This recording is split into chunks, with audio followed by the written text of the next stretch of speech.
Hello रागनी जी, जी नमस्कार। नमस्ते।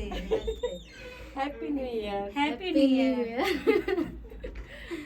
तो और दोस्तों बताइए। बहुत अच्छा लगा। और ये आंटी जी हैं और ये भी आंटी जी हमारे अगल बगल मतलब पड़ोसी हैं सब लोग। और 1 जनवरी कभी बीत गया, ये लोग कई जनवरी को आए हैं, ये लोग 10 जनवरी को आए हैं। हैप्पी न्यू पूरा 1 महीने नहीं, हैप्पी न्यू एक ईयर महीने बोलते तक रहता है नया साल बोलने के लिए और मनाने के लिए। तो बहुत जैसे- अच्छा लगा। और ये लोग आए हैं तो कुछ मैं सुनाने का कोशिश करूंगी आप सभी के बीच में, और अच्छा लगेगा तो बताइएगा आप लोग। हम लोग ताली बजाएंगे। हाँ, चलिए। बनाइए।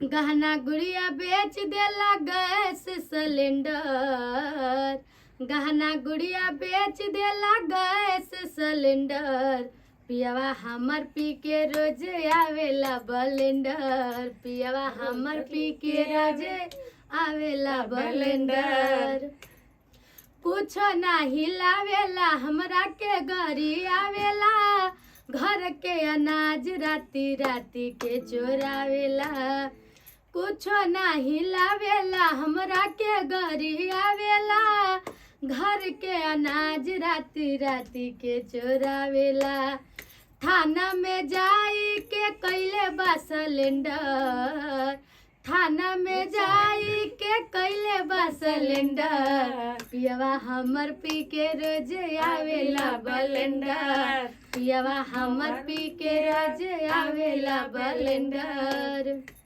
भइल बा उतारू खाली पियले पजिएला, मेहरी के साया साड़ी क बहू नसिएला, भइल बा उतारू खाली पियले पजिएला, मेहरी के साया साड़ी क बहू नसिएला, किन के ले आइल बाटे नया साल के कैलेंडर, पियवा हमर पी के रोज आवेला बलेंडर, पियवा हमर पी के रोज आवेला बलेंडर। ब्यूटीफुल। तो अच्छा लगे लाइक शेयर कमेंट और सब्सक्राइब जरूर करिए आप लोग। एकदम करिएगा।